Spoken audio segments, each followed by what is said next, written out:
O livro narra a experiência da esposa do autor em uma aula de história da educação, onde se envolve em um debate sobre a origem do ser humano, apresentando o ponto de vista criacionista em contraponto ao darwinismo. Apesar de algumas frustrações iniciais, a intervenção da esposa acaba sendo reconhecida positivamente posteriormente, quando sua abordagem é incorporada à aula. A discussão destaca a importância de compreender diferentes visões de mundo e como elas moldam nossa percepção da realidade. O autor explora a cosmovisão criacionista, apresentando uma narrativa imaginativa baseada no livro do Gênesis da Bíblia, descrevendo a criação do mundo, dos animais e do ser humano por um Criador divino. O relato termina com a criação de Adão e Eva, retratados como seres perfeitos vivendo em harmonia no Jardim do Éden. O autor enfatiza a necessidade de um diálogo aberto entre diferentes cosmovisões para uma compreensão mais ampla da realidade, reconhecendo que uma mesma realidade pode ser interpretada de maneiras distintas dependendo da perspectiva adotada. O autor ainda aborda a história da vida e as teorias evolucionistas, desde as observações de Primouti na América do Sul até as discussões contemporâneas sobre o evolucionismo e o criacionismo. Ele explora a ideia de evolução, destacando como as espécies desenvolveram-se ao longo do tempo, desde a origem da vida até a complexidade atual. Também menciona a influência de figuras como Darwin e Stephen Hawking na compreensão da evolução e a contínua controvérsia entre criacionismo e evolução nos meios acadêmicos, de mídia. O texto conclui ressaltando a importância de buscar a verdade, independentemente das crenças pessoais. Os capítulos também abordam a fascinante história dos dinossauros, desde a sua descoberta através de fósseis até teorias sobre sua extinção. Começando com uma visita a um museu de paleontologia, o autor destaca a importância dos fósseis na compreensão das dimensões e características desses antigos répteis gigantes. Em seguida, explora como a cultura popular, incluindo filmes, séries de TV e livros, ajudou a popularizar o tema dos dinossauros ao longo dos anos. Diversas teorias sobre a extinção dos dinossauros são discutidas, desde epidemias globais até impactos de asteroides. A narrativa também aborda a controvérsia entre visões criacionistas e evolucionistas, examinando a possibilidade de os dinossauros terem sido criaturas bíblicas e como isso se relaciona com as descobertas científicas modernas. Além disso, o texto menciona relatos históricos e possíveis avistamentos modernos de criaturas semelhantes a dinossauros, levantando questões sobre a possibilidade de algumas espécies terem sobrevivido até os tempos atuais. A exploração de mitos e lendas ao redor do mundo também é apresentada como evidência de como a memória coletiva pode preservar a existência desses animais pré-históricos. Por fim, o autor conclui com a ideia de que a verdade sobre os dinossauros ainda é objeto de debate, com evidências científicas, relatos históricos e interpretações culturais contribuindo para uma compreensão cada vez mais complexa dessas criaturas fascinantes que um dia dominaram a Terra. O livro ainda apresenta uma análise detalhada do poema Beowulf, especialmente focado na descrição do monstro Grendel. A narrativa destaca as características físicas e os hábitos desse ser aterrorizante, conforme descrito no poema. Grendel é descrito como uma criatura imensamente maior do que qualquer ser humano, com uma forma bípede tanto para a fêmea quanto para o macho. A fêmea é descrita com a forma de uma mulher, enquanto o macho é retratado como um homem encurvado. Esses monstros, embora descritos como bípedes, são notavelmente diferentes de qualquer ser humano. O texto continua descrevendo os hábitos de Grendel, revelando que ele era um andarilho do pântano, frequentemente visto nos arredores de povoados e regiões desabitadas. Sua presença era temida pelos habitantes locais, que muitas vezes o avistavam durante a noite, deslizando silenciosamente ao longo das margens e esperando por suas presas na escuridão. Um relato específico do poema descreve como Beowulf inflige uma ferida mortal em Grendel durante um confronto, revelando a vulnerabilidade do monstro. No entanto, Grendel continua a ser uma ameaça mortal para os dinamarqueses, causando a morte de 30 guerreiros em uma única noite. O texto também faz referência a evidências físicas de dinossauros e humanos coexistindo, mencionando a descoberta de pegadas de dinossauros na China. No entanto, ressalta que até o momento não foram encontradas evidências diretas de fósseis de dinossauros e humanos no mesmo local. Por fim, o autor sugere que os dinossauros foram criados por Deus, mas alguns podem ter sofrido modificações genéticas e comportamentais ao longo do tempo. A extinção dos dinossauros é atribuída a uma grande catástrofe global, conforme sugerido por evidências científicas. O autor ainda aborda inicialmente o desempenho excepcional do velocista jamaicano Usain Bolt nas Olimpíadas de Pequim, em 2008, ao quebrar o recorde dos 100 metros rasos de forma descontraída, cruzando a linha de chegada em 9,69 segundos. No entanto, surgem questionamentos sobre a confiabilidade dos cronômetros e a precisão da contagem do tempo durante a corrida. A discussão se expande para uma reflexão sobre as tentativas históricas de determinar a idade da Terra, destacando os esforços de Lord Kelvin no século XIX e suas estimativas baseadas no resfriamento da Terra e na acumulação de sais nos oceanos. Essas abordagens foram posteriormente abandonadas devido a inconsistências e limitações. A narrativa segue com a introdução dos métodos de datação radiométrica, especialmente o uso de elementos radioativos como urânio para determinar a idade das rochas. No entanto, são apontadas diversas variáveis e desafios associados a esses métodos, incluindo a necessidade de conhecer as condições iniciais, a confiabilidade dos cronômetros e a possibilidade de contaminação das amostras. Os capítulos discutem também a meia-vida dos elementos radioativos, ressaltando as variações entre diferentes elementos e os fatores que podem influenciar a taxa de decaimento radioativo, como tempestades solares, variações no campo magnético da Terra e atividades humanas, como a queima de combustíveis fósseis.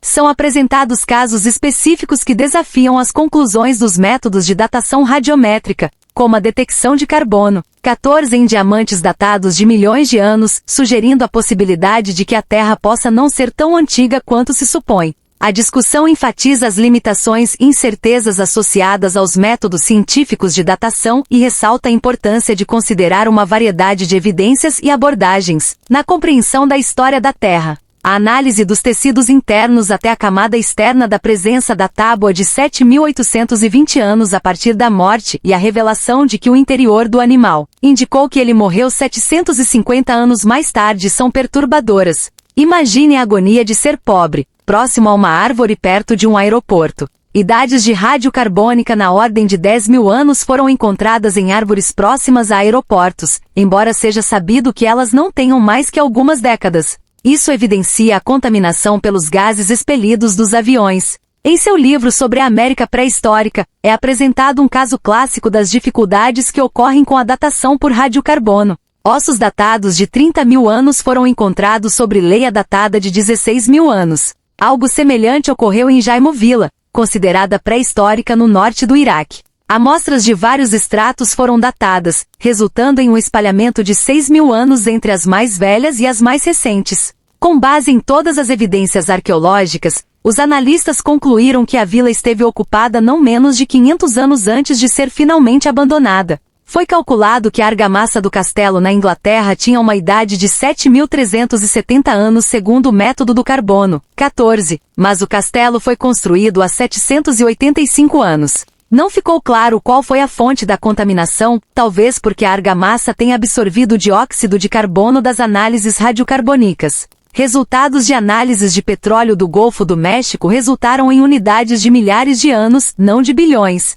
Uma revista de pesquisa geofísica relata que lava formada nos anos 1800 e 1801 teve sua atividade calculada em 160 milhões a 3 bilhões de anos pelo método de datação do potássio-argônio. Dados obtidos para rochas recentes da Noruega, Alemanha, França e ex-União Soviética indicam que ossos com incisões feitas por mãos humanas foram encontrados em várias formações do Plioceno e anteriores. Alguns deles estão preservados no Museu de Florença, na Itália, juntamente com outros implementos. São tão recentes que apresentam um mistério evidente. Segundo o Dr. Clyde Webster Jr., pesquisador do Chelsea em seu Instituto de Pesquisa WWI, a idade do potássio orgulho de uma corrente vulcânica do Monte Rangitoto, em Auckland, Nova Zelândia, é calculada em 485.000 anos. No entanto, essa corrente destruiu um bosque cujas árvores têm idade radiocarbônica menor que 300 anos.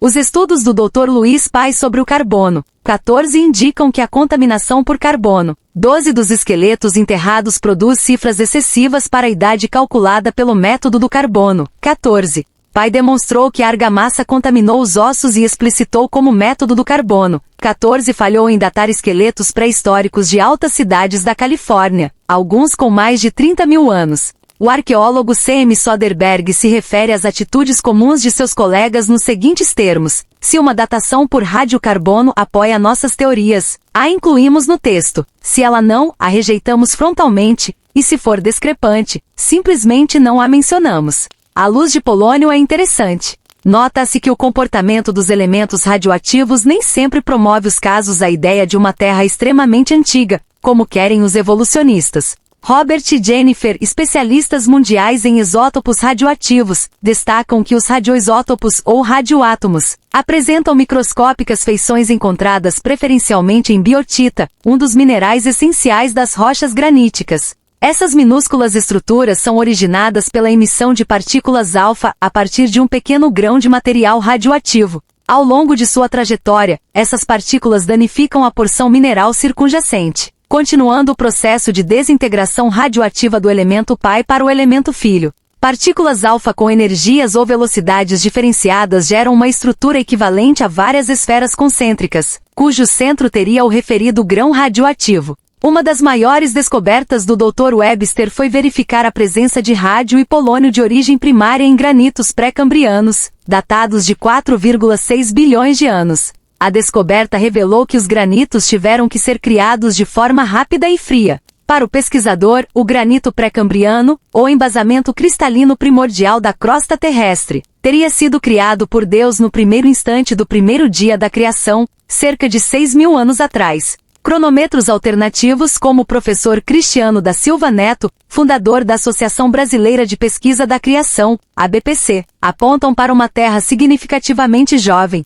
Essas perspectivas são contestadas por pesquisadores da Terra Antiga, mas fornecem dados curiosos. Por exemplo, o declínio do campo magnético terrestre, a medida inicialmente por Gauss em 1835, indica um decaimento progressivo, apontando para uma meia-vida de 1.400 anos. Isso significa que daqui a 1.400 anos, o campo terá metade de sua intensidade atual. Essencial para nos proteger dos raios cósmicos, esse campo indica uma Terra mais jovem do que se pensava. Outro aspecto relevante é o crescimento populacional. Segundo estudos, a taxa de crescimento da população mundial se situa em torno de 2% ao ano atualmente. Retrocedendo ao ano 4300 a.C., essa taxa permitiria que a população atual da Terra fosse alcançada. Se assumirmos que a Terra tenha cerca de 6, pertencermos ao lugar onde queremos ir é um anseio profundo desde cedo, condicionado a crer que a vida surgiu neste planeta numa sopa primordial e evoluiu. Os livros de ciências, os filmes documentários, tudo reforçou a visão evolucionista. Porém, ao estudar química vi uma realidade diferente, uma ordem no mundo atômico e molecular, uma beleza e design evidentes. Ao estudar jornalismo, percebi como a opinião pública pode ser manipulada, especialmente em relação ao cristianismo e ao criacionismo. Decidi investigar por mim mesmo, fazendo mestrado em teologia. Descobri que há boas razões para considerar a Bíblia confiável e compatível com a ciência experimental. Sintetizando em 7 pontos o que estudei: complexidade irreducível, insuficiência dos mecanismos evolutivos, falta de evidências no registro fóssil, explicação do dilúvio, limitações dos métodos científicos, compatibilidade entre ciência e teologia, e evidências da Bíblia como revelação divina. O filme Avatar desperta um desejo de escapar para mundos ideais, mas a verdadeira esperança está na promessa da Bíblia, de um futuro promissor para o universo, com a segunda vinda de Cristo e a nova terra, onde reina a justiça. A história da vida não termina na morte, mas na esperança da restauração, conforme as profecias bíblicas. Devemos nos preparar para esse momento, escolhendo crer na promessa divina em vez de nos perdermos em mundos de fantasia.